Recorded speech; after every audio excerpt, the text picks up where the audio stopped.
नमस्कार सर. नमस्कार. नाव आणि पत्ता सांगा.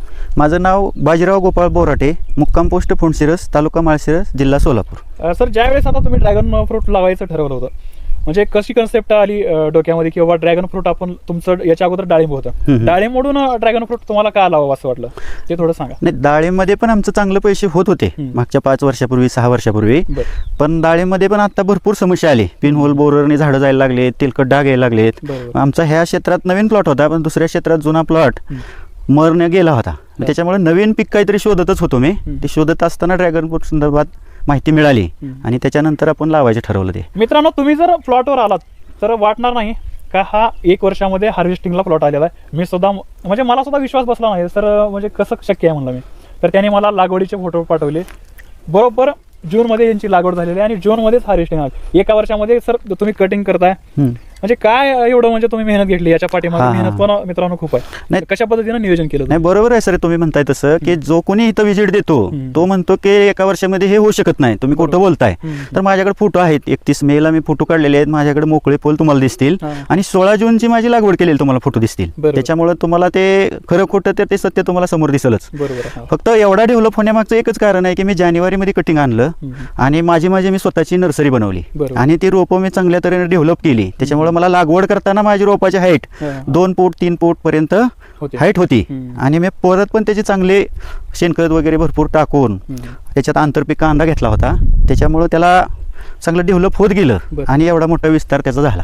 बरोबर आहे. तर मित्रांनो, 1 वर्षामध्ये एवढी ग्रोथ, एवढं डेरेदार झाड झालेलं आहे.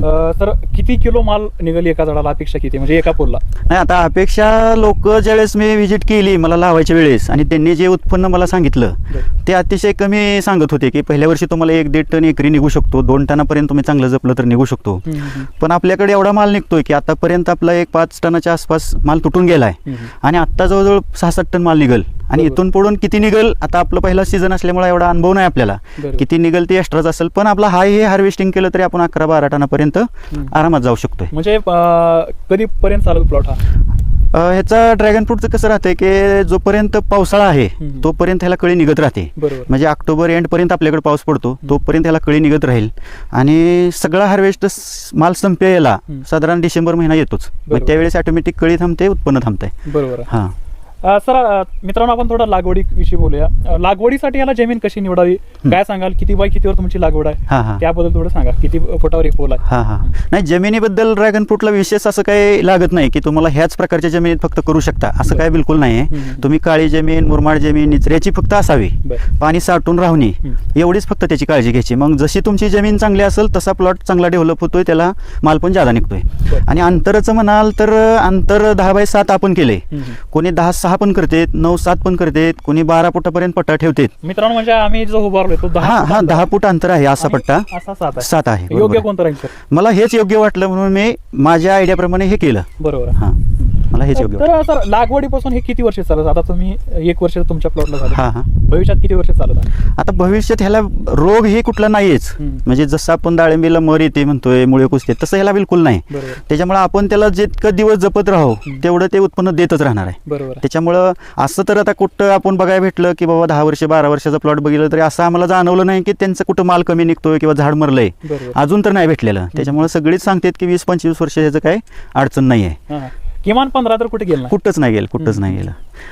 सर, अजून एक तुम्हाला सांगायचं आहे, ज्यावेळेस तुम्ही म्हणजे बेड वगैरे टाकले, बेडला शेणखत किती टाकले? मित्रांनो, तुम्ही बॅकग्राऊंडला पाहू शकता, यांनी मल्चिंग केलेला याचं 5 त्याचे काय फायदे जाणवले तुम्हाला? आणि ड्रिप जे टाकलेला तुम्ही 1 साइड टाकले का असं डबल? नाही, दोन्ही बाजूने ड्रिप आहे. लागवड करताना अगोदर बेड बनवून घेतला, पोल राहून इन लाईन टाकलं. मी सुरुवातीला ह्याच्यात कांदा आंतरपीक घेतलं होतं, त्याच्यामुळे कांद्याची लागवड करायला मला सगळ्या बेडला पाणी पडणं गरजेचं होतं. आणि दुसरी गोष्ट की याच्या मुळ्या 1 वर्षभरात अगदी मधल्या सेंटरपर्यंत पोहोचतात. म्हणजे पोल पासून 3-4 फूट मुळी लांब जाते आणि जेवढी लांब जाईल जेवढं लांब त्याला पाणी खाद्य मिळत राहील तेवढं झाड डेव्हलप होतंय. त्याच्यामुळे 2 बाजूने इन लाईन टाकलेले आपण पाण्यासाठी. सर, आता आता तुमचं लागवडीपासून ते आतापर्यंत जरा तुमच्या शेड्यूल बद्दल जातो. लागवल्यानंतर तुम्ही काय काय खत वॉटर सोल्युबल काय सोडली असतील किंवा शेणखत काय टाकलं असेल, काय सांगाल त्याबद्दल? नाही, लागवड करायलाच मी शेणखत घातलं, शेणखत भरपूर टाकलं. म्हणजे माझं रासायनिक थोडंसं मी कमीच वापरतो. म्हणजे ड्रॅगनसाठीच नाही म्हणत, मी सगळ्या शेतीला रासायनिक थोडं कमी, शेणखतावर जास्त जोर असतोच आपला. मी लागवड करतानाच ह्याला 2 एकरमध्ये आपण 10 ट्रोले शेणखत टाकलं त्याच्यावर आणि नंतर लागवड केलेली आहे. आणि मग वॉटर सोलेबल म्हटलं तर काही जादा नाही वापरत, कारण खत भरपूर असेल जमिनीला तर आपल्याला पीक एकदम जोरात दिसतं. मग दिसत असताना एक्स्ट्रा खर्च करायची गरज नाही. त्याच्यामुळं मी महिन्यातून 15 दिवसातून अगदी थोडंसं 052-34 वगैरे सोडतो. ते पण आता कळी निघल्यापासून. आणि अगोदर कांदा होता त्याच्यामुळे ते कांद्याला जे काय करत होतो त्याच्यातच ते डेव्हलप झालं. बरोबर, असं झालं. सर आता ज्यावेळेस तुम्ही लागवड केला, लागवडीपासून ते हार्वेस्टिंग पर्यंत या 2 एकरमध्ये तुम्ही किती ट्रॉल्या शेणखत टाकले ते थोडं आमच्या व्ह्यूअर्सना सांगा. बरोबर, मी सुरुवातीला 10 ट्रोले टाकले आणि मी तो जो लाल कांदा असतो त्याचं मी बी टाकलं होतं बेडवर. आणि मग तो 3 महिन्यातच कांदा निघून गेला. कांदा निघून गेला की मी परत 4 ट्रोले टाकल्या. आणि त्याच्यानंतर जो गरवा कांदा असतो देशी आपण म्हणतो तोची मी लागवड केली. आणि तो कांदा निघल्यानंतर परत ते बेड मी स्वच्छ केले आणि परत 10 टेलर परत 10 टेलर टाकले आणि हे 5 टीचं मल्चिंग त्याच्यावर करून घेतलं. आता मल्चिंग करण्यामागचा एकच उद्देश होता की पाण्याची बचत होते आणि जमीन झाकून गेल्यानंतर गवत बिलकुल येत नाही. म्हणजे मला ज्यावेळेस मी मार्चमध्ये मल्चिंग केले तेव्हापासून मला आतापर्यंत खुरपणीचा बिलकुलही खर्च झालेला नाही. बरोबर. आणि एवढं सगळं जर खर्च खुरपण करायचं म्हटलं तर मला एका वेळेस 10 ते 12 हजार रुपये लेबरचा खर्च येतो. आणि तो पूर्ण वाचतोय. मला 16 हजारात मल्चिंग झालं आणि माझं 15 दिवसाला 20 दिवसाला 10-10 हजार जाणार होते, ते पूर्ण वाचले. बरं, विशेष सांगायचं मित्रांनो म्हणजे सर आणि ताई हे दोघंच हे बाग सांभाळतायत 2 एकर. आज थोडं एक बाहेरला माणूस घेतलेला आहे त्यांनी. कशा पद्धतीनं सर तुम्ही लेबर खर्च जो आहे तुमचा कमी आहे, म्हणजे कमी म्हणण्यापेक्षा एकदम 0 आहे, त्याबद्दल काय सांगाल? नाही, लेबर ड्रॅगन फ्रूटला अतिशय कमीच लागते. म्हणजे हे फळ एकदम सुटसुटीत बाहेरच्या बाजूला असते, त्याचा तोडायला जास्त काही ताण होत नाही. आणि मार्केटला पण आपण माल थोडा थोडा पाठवू शकतो. म्हणजे 2 जण म्हटलं तरी आपण 600-500-600 किलो दररोज माल काढू शकतो आरामात. आणि लेबरकडून कुठं कट करताना फळाला बागच्या बाजून साल जाते, कुठं काय होतं असलं पण काय होत नाही. मग गरज पण पडत नाही. म्हणजे गरज पडल्यावर आपण लावणारच, पण गरज पडत नाही. त्याच्यामुळे आम्ही दोघं मॅनेज करू शकतो. बरोबर. तर मित्रांनो, आता राहिला प्रश्न, सध्या सरांचा जवळपास 1 महिना झाला माल चालू आहे, मार्केटला जातोय. त्यांना ह्याच्याविषयी विचारू, तुम्हाला आता रेटवर सुद्धा विश्वास बसणार नाही. रेट काय चालू आहे, आता थोडं प्रॉफिटकडे वळूयात. पाठीमागे सर म्हणले होते की आपण लोकांना काय सांगावं, आपलं चालू झाल्याशिवाय सांगण्यात मजा नाही. सरांचं चालू झालेलं आहे हार्वेस्टिंग. त्यांना विचारू, सर तुम्हाला आता आज कालचे बाजार काय भेटले, काय सांगाल? आतापर्यंत जो माल गेला ऍव्हरेज किती रुपये गेला? नाही, आपलं जे पहिलं हार्वेस्टिंग जून एंडिंगला स्टार्ट झालं त्यावेळेस पाऊस चालू होता. त्याच्या वेळेस थोडे रेट खाली आले होते. 100 ते 130 पर्यंत रेट आपल्याला मिळाला होता त्या हार्वेस्टिंगला. परत 2 नंबरचा जो लॉट आला होता त्याच्यामध्ये पण आपल्याला 130, 40, 50 पर्यंत भेटला. आता आपण काल पण दुसऱ्या प्लॉटमधलं हार्वेस्टिंग केलं होतं, त्याला आपल्याला 150-160 रुपये मिळालेलं आहे कालचं. आणि अजून पण थोडंसं रेट वाढलेत. आजचा फोन तसा झालेला आहे, समजेल काय निघालं ते. बरोबर. तर मित्रांनो, याला 1 टाइम इन्व्हेस्टमेंट जास्त आहे आणि ते करावंच लागते. त्यात काय म्हणजे ते चुकत नाही, ते खर्च तुम्हाला करावंच लागते. सर एकरी किती खर्च आला प्लेट, पोल आणि तुमचं ट्रिपला काय सांगा, आणि रोपाचं इथं सांगून टाका. म्हणजे 1 टाइम तुमचं इन्व्हेस्टमेंट किती आहे आणि नंतर जो खर्च येणार आहे तो वर्षाला किती येतो ते थोडं सांगा. नाही, सुरुवातीला इन्व्हेस्टमेंट करावंच लागतंय, कारण पोल, प्लेट आणि आपली जी व्हरायटी आहे जम्बो रेड, तर ह्याची रोपं पण थोडी महाग राहतात. कारण ह्याला मार्केटमध्ये डिमांड पण तशीच आहे, रेट पण तसाच मिळतोय. बाकीच्यांपेक्षा आपल्याला 30-30, 40-40 रुपये रेट ज्यादा मिळतोय. त्याच्यामुळे ते पैसे रोपाला जरी गेले तरी ते कव्हर होऊन जातात. त्याच्यामुळे 50 रुपयाला आपण रोप आणलं होतं, तर एका पोलला 200 रुपये ती रोपं लागतात. पोल प्लेट आम्हाला साधारण इथं पोच व्हायला उभा करायला 500 रुपये खर्च झाला, असे 700 रुपये एका पोलला खर्च झाला.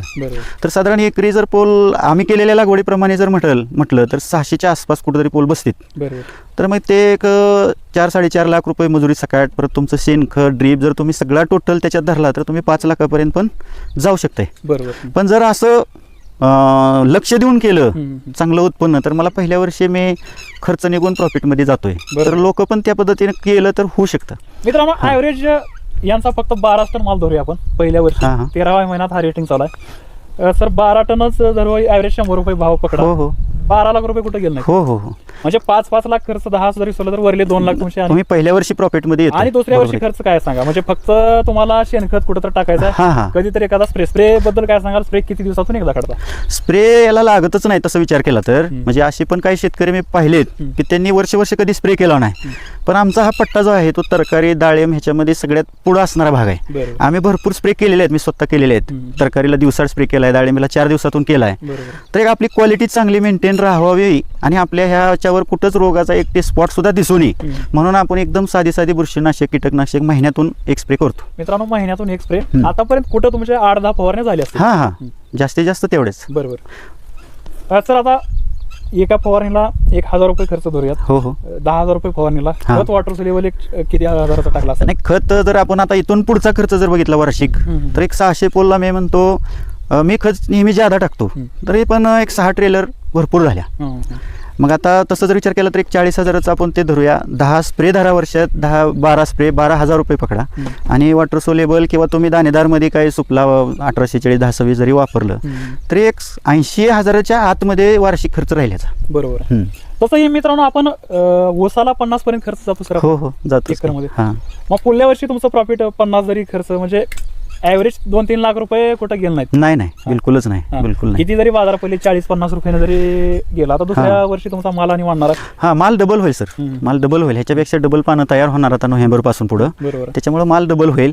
त्याच्यामुळे लावताना कधी 150-200 रेट डोक्यात घेऊन मी पण केलेलं नाही, करणाऱ्याने पण करू नये. बरोबर आहे. हे मला आवर्जून सांगायचं की ह्याला माल जपलं तर भरपूर निघतो. एका पोलवर 25-30 किलो माल आम्हाला पुढच्या वर्षी, ह्या वर्षी 20 पर्यंत जातोय, पुढच्या वर्षी 25-30 किलो आरामात निघेल. आणि तेवढा माल निघत असेल आणि अगदी 40-50 जरी जात असेल तरी करायला काही हरकत नाही. बरोबर आहे. आणि दुसरी गोष्ट मार्केटिंगचं कसं आहे तुमचं? मार्केटिंग पुण्या मार्केटला माल पाठवता, एक थोडं सांगा आमच्या व्ह्यूअर्सना. नाही, मार्केट पुण्याला पण चांगलं आहे, मुंबईला पण चांगला आहे. आणि जे आमच्या भागात डाळिंब आहे ते डाळिंब आणि पेरू हा जो माल दक्षिण भारतात जातो त्याच्याबरोबर पण ड्रॅगनला भरपूर मागणी आहे. म्हणजे जागेवरून पण आपला माल मागच्या तोड्याचा आपण 120 रुपये 110 रुपये दिला होता. पण आत्ता सध्या ते मुंबई आणि पुण्याला पाठवतोय आपण, का तर त्यांना 120-25 पेक्षा जास्त रेटनं परवड नाही ते म्हणतात. आणि आपल्याला इकडे 140, 45, 150 पर्यंत ॲव्हरेज पडतंय. त्याच्यामुळे मग ह्या वेळेचा आपण माल दिलेला नाही जागेवर. नाहीतर जागेवर पण भरपूर त्याला मागणी आहे, दररोज फोन येतात व्यापाऱ्यांचे. बरोबर. म्हणजे पुणे मुंबईला माल जातोय. सर, याला उन्हाळ्यात तुम्ही काय खर्च केला होता की नेट वगैरे ह्याला सनबर्न होऊ नये म्हणून, काय सांगाल? नाही, ह्याला जर उन्हाळ्यात आपल्याला जर झाड वाढवायचं असेल, डेव्हलप करायचं असेल तर पाणी देणं गरजेचं राहतंय. आणि पाणी दिलं आपण भरपूर तर ह्याचं जे निबार पानं झालेली असतात ती पिवळी पडतात आणि ते असे थोडेसे सडायला सुरू होत आहे. तर त्याला जर आपण सावली केली शेडनेटची, 50% शेडनेट जर आपण वरून झाकलं, मी पण ह्या वर्षी झाकलं होतं, तर झाडाचा हिरवेगारपणा कंटिन्यू टिकून राहतो. आणि ज्यावेळेस मे मध्ये वातावरण चेंज होतंय तर आपल्याला माल लागायला फरक पडतोय त्या गोष्टीचा. मग ज्याला शक्य आहे ते करू शकते, ज्याला शक्य नाही त्यांनी उन्हाळ्यात पाणी बंद करायचं. महिन्यातून 3 आठवड्यातून अर्धा तास पाणी जे गरज बघून द्यायचंय, तर मग नाही झाकलं तरी चालू शकते. पण झाकल्याला इकडे तुमची किंमत निघून जाणार, किंमत आरामात निघून जाते. झाकलेला अतिशय फायदा आहे. पण कसं खर्च सुरुवातीला झालेला असतो, त्याच्यानंतर एक्स्ट्रा जादा खर्च करायला कुणाला वाटत असेल की आपण नाही करू शकत तर ते थांबू पण शकतात. म्हणजे केलाच पाहिजे असं नाही, केला तर फायदा आहे. मित्रांनो, यामागचं जे सरांचं यश आहे ते फक्त कष्ट आहे. आतापर्यंत त्यांनी अहोरात्र 1 वर्ष कष्ट केलेत म्हणून हे तुम्हाला फळं दिसत आहेत. आणि ते दिसत आहेत म्हणजे पहिल्या वर्षी कुठेतरी एका पोलला 4-2 फळं दिसत आहेत असतात. ॲव्हरेज म्हणजे जर सांगायचं म्हणलं लय झालं 2-3 टन माल निघत असतो, पण सरांचा माल आरामात 6 टन एकरी निघणार आहे वर्षी. हा, कमीत कमी सांगतोय मी आत्ता जाणारा माल माझा एकरी 6 टन होतोय. आता इथून पुढे किती निघणार काय ते पण अजून पुढे लक्षात येईलच. म्हणजे 15 पर्यंत अपेक्षा आरामात. पण अपेक्षा तर आपण लागवड केली त्यावेळेस 7-8 टनाची केली होती. आपल्याला भरपूर डबल दिलंय. त्याच्यामुळे त्याच्यावर रुसण्यासारखं तर बिलकुलच नाही काय. बरोबर.